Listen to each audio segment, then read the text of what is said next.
Assalamualaikum warahmatullahi wabarakatuh. Rekan-rekan sekalian, pada pertemuan kali ini saya akan membahas mengenai objek, metode, dan struktur ilmu dakwah. Pembahasan ini merupakan pembahasan yang penting dalam dasar-dasar ilmu dakwah, mengingat bahwa tempoh lalu kita sudah bisa memetakan bagaimana memposisikan dakwah sebagai sebuah aktivitas dan dakwah sebagai sebuah ilmu. Maka pada hari ini kita akan spesifik mengkaji mengenai objek, metode, dan struktur dalam ilmu dakwah. Oke, pertama, saya ingin ingatkan lagi bahwa prasyarat sesuatu disebut sebagai sebuah pengetahuan ilmiah setidaknya memiliki 4 komponen utama. Pertama, dia harus memiliki apa yang disebut dengan objek kajian ilmu. Sekaligus objek kajian ini yang nantinya akan membedakan antara satu ilmu dengan ilmu yang lainnya. Kedua, dia harus juga memiliki metode dalam proses mencari pengetahuan atau perkembangan pengetahuan secara ilmiah. Kemudian harus sistematik, artinya merumuskan berbagai konsep, teori, postulat, sampai kemudian ada nilai-nilai yang bersifat ideologi, aksiologis. Dan yang terakhir harus bersifat universal, artinya berlaku umum dalam konteks perkembangan ilmu pengetahuan. Maka keempat hal ini menjadi prasyarat utama dalam mengkaji atau merumuskan sesuatu sebagai sebuah pengetahuan ilmiah. Nah, yang pertama objek ilmu. Yang disebut dengan objek itu adalah sesuatu yang dikaji atau ditelaah. Tentu antara satu ilmu dengan ilmu yang lain memiliki objek kajian masing-masing atau berbeda.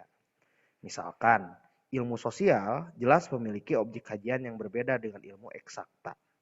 Atau dalam rumpun ilmu sosial sendiri kita bisa membedakan mana yang menjadi objek kajian sosiologi, mana yang menjadi objek kajian psikologi, mana yang menjadi objek kajian antropologi. Nah, objek kajian ini yang membedakan atau mendiversifikasi antara satu cabang keilmuan dengan cabang keilmuan yang lain. Nah, rekan-rekan sekalian, secara garis besar, yang namanya objek kajian itu ada dua. Setiap ilmu pasti memiliki dua objek kajian. Ada yang disebut dengan objek material dan ada yang disebut dengan objek formal. Kalau objek material, realitas yang dikaji oleh ilmu itu. Contohnya, yang dikaji itu apa? Apakah manusia, alam semesta, flora, fauna, atau yang lainnya. Itu yang disebut dengan objek kajian material. Yang dimana di dalamnya ada realitas yang dikaji oleh suatu ilmu. Sementara objek formal adalah aspek khusus atau spesifik dari objek material yang kemudian dikaji secara lebih mendalam. Misal, ilmu sosial itu mengkaji tentang manusia secara material. Tapi kemudian ada yang membedakan antara ilmu-ilmu sosial itu. Walaupun misalkan sosiologi, antropologi, psikologi misalkan mengkaji secara material mengkaji tentang manusia, tapi objek formal lah yang membedakan antara satu ilmu dengan ilmu yang lain secara spesifik atau mendalam. Contoh misalkan sosiologi yang dikajinya apa? Objek formal dalam sosiologi itu adalah interaksi manusia. Psikologi, objek formalnya adalah kejiwaan atau psike, unsur jiwa yang ada dalam diri manusia. Sementara antropologi adalah manifest kebudayaan, gitu ya. Itu yang membedakan antara satu ilmu dengan ilmu lain.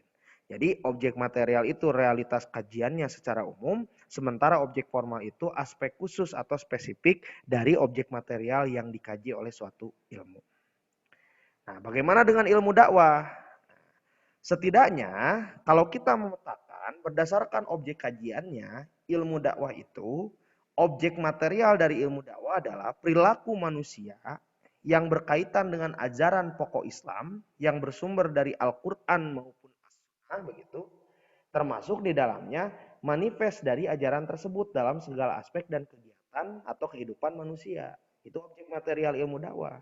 Jadi segala sesuatu yang berkaitan dengan perilaku manusia dan hubungannya dengan manifestasi ajaran-ajaran Islam, maka itu masuk kategori objek material.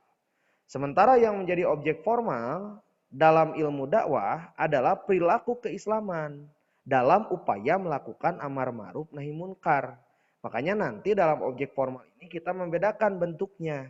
Ada perilaku keislaman dalam konteks amar ma'ruf nahi munkar itu yang dilakukan secara tabligh, yang dilakukan secara irsyad, yang dilakukan secara tadbir, dan yang dilakukan secara tamkin. Maka itulah objek material dan objek formal dari ilmu dakwah. Kalau kita petakan, objek kajian ini nantinya akan mempengaruhi terhadap cara kerja atau langkah kerja atau dalam konteks ilmiah disebutnya sebagai sebuah metode.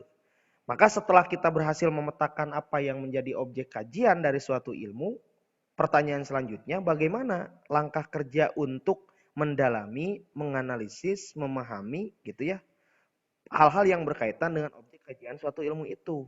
Maka kita akan sampai dengan apa yang disebut dengan metode. Nah, metode, kata metode secara harfiah berasal dari bahasa Yunani metodos yang artinya jalan atau cara. Maka yang disebut dengan metode itu adalah cara kerja atau langkah kerja untuk mengembangkan ilmu dan memahami objek kajian suatu ilmu. Artinya metode ini digunakan untuk memahami objek kajian suatu ilmu tertentu.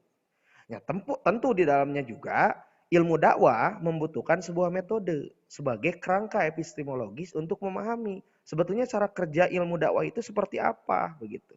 Termasuk mendalami objek kajian dari ilmu dakwah yang sebelumnya sudah kita jelaskan tadi. Baik objek yang berkaitan secara material maupun objek yang berkaitan secara formal.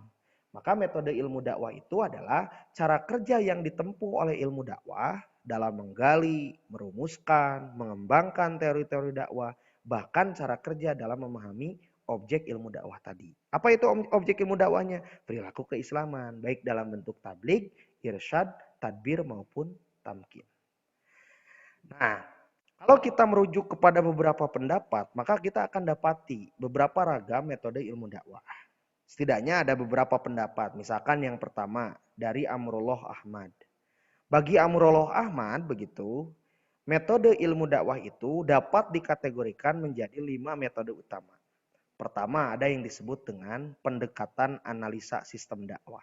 Pendekatan analisa sistem dakwah ini yaitu cara kerja yang didasarkan pada analisis terhadap sistem kelembagaan. Bagaimana dakwah dianggap sebagai sebuah aktivitas yang terlembagakan. Maka metode yang dipakai dalam menganalisis fenomena semacam itu, kita menggunakan pendekatan analisa sistem dakwah. Yang kedua, ada yang disebut dengan metode historis. Kalau metode historis didasarkan pada perspektif waktu atau periodisasi. Bagaimana kita kemudian melakukan pendalaman, pemahaman berdasarkan skema waktu atau kerangka waktu gitu ya. Dari sejarah dakwah yang dilakukan. Contoh misalkan bagaimana kita melakukan analisis terhadap perkembangan ilmu dakwah sejak zaman Nabi Muhammad, Khulafaur Rasyidin misalkan, zaman kehilafahan, sampai kemudian perkembangan hari ini dalam konteks kontemporer atau modern begitu. Kemudian yang ketiga ada yang disebut dengan metode reflektif. Kalau metode reflektif dia melakukan refleksi terhadap aspek-aspek yang berkaitan dengan teologis menuju kerangka yang sifatnya epistemologis. Artinya bagaimana kita melakukan refleksi terhadap teori-teori dengan fakta-fakta yang terjadi di lapangan. Apakah ada perbedaan, kemudian ada penyesuaian, atau misalkan hal-hal yang lainnya yang dipandang sebagai sebuah kendala dalam proses pelaksanaan dakwah Islam. Kemudian yang keempat ada metode riset dakwah partisipatif.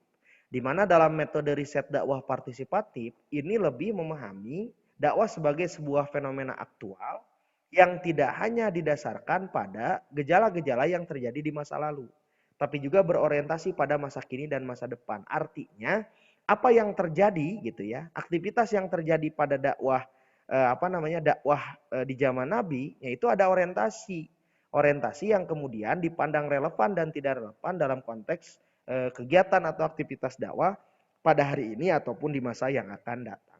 Dan yang kelima ada metode dengan riset kecenderungan gerakan dakwah. Kalau ini kita melakukan generalisasi terhadap fakta dakwah di lapangan, kemudian kita melakukan analisis-analisis terhadap kecenderungan-kecenderungan yang terjadi di lapangan, baik dari sistem, pola gerakan, pola pengorganisasian, dan lain sebagainya.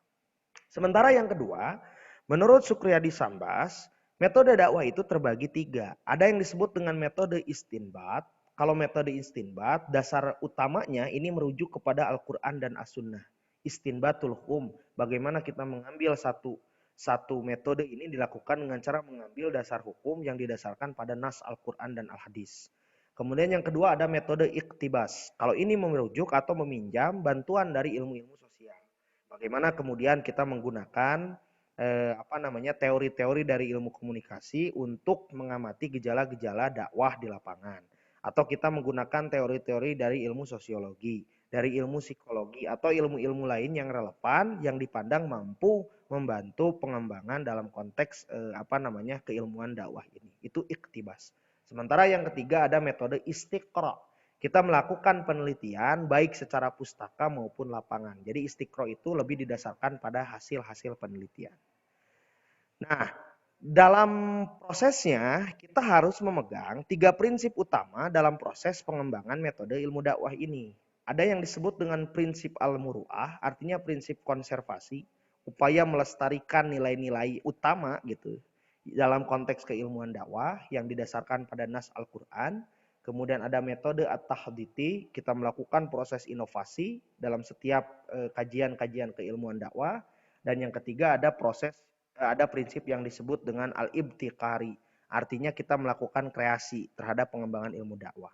Sementara pengembangan sendiri dapat dilakukan dengan beberapa cara. Misalkan ada yang disebut dengan metode tajribi, kita melakukan eksperimen terhadap hal-hal yang baru yang berkaitan dengan gejala-gejala aktivitas dakwah. Ada metode bayani, kita melakukan pendekatan teks atau kebahasaan sehingga menjadi penjelas terhadap gejala-gejala yang ada. Ada metode burhani, kita berpikir secara filosofis, secara logis dan demonstratif.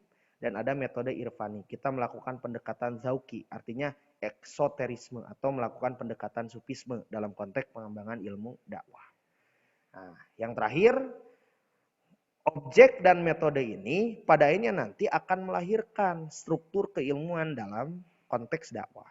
Maka setidaknya ada 2 struktur utama dalam ilmu dakwah. Ada struktur dakwah ilmu dasar teoritik, di mana ilmu dasar teoritik ini berkaitan dengan disiplin yang memberikan kerangka teori atau metodologi dakwah Islam.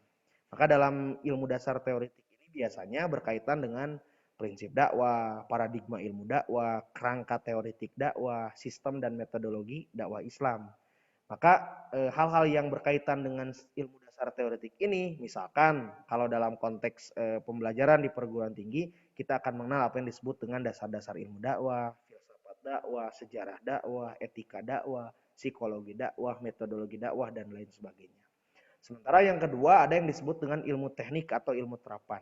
Di mana ilmu teknik ini berkaitan dengan disiplin yang memberikan kerangka operasional dalam kegiatan dakwah Islam. Jadi bagaimana dakwah dilakukan untuk merujuk kepada keahlian profesi dan teknologi dakwah. Makanya dalam konteks ilmu teknik atau terapan ini nanti kita akan membagi berdasarkan pembidangan dalam ilmu dakwah. Ada teknologi tablik, semacam teknik kitobah, jurnalisme dakwah, media tablik. Ada teknologi irsyad seperti psikoterapi Islam, komunikasi konseling, teknologi tadbir misalkan, manajemen organisasi keuangan Islam, administrasi dakwah dan lain sebagainya, sampai kemudian teknologi tamkin, kepemimpinan Islam, AMDAL, artinya hal-hal yang berkaitan dengan ilmu-ilmu operasional sehingga mampu mendukung keahlian secara profesional yang dimiliki oleh para calon sarjana ilmu dakwah begitu. Oke rekan-rekan sekalian, itu saja mungkin yang dapat disampaikan, lebih kurangnya mohon maaf. Mudah-mudahan kita bisa memahami apa yang menjadi objek, metode, dan struktur ilmu dakwah. Terima kasih. Assalamualaikum warahmatullahi wabarakatuh.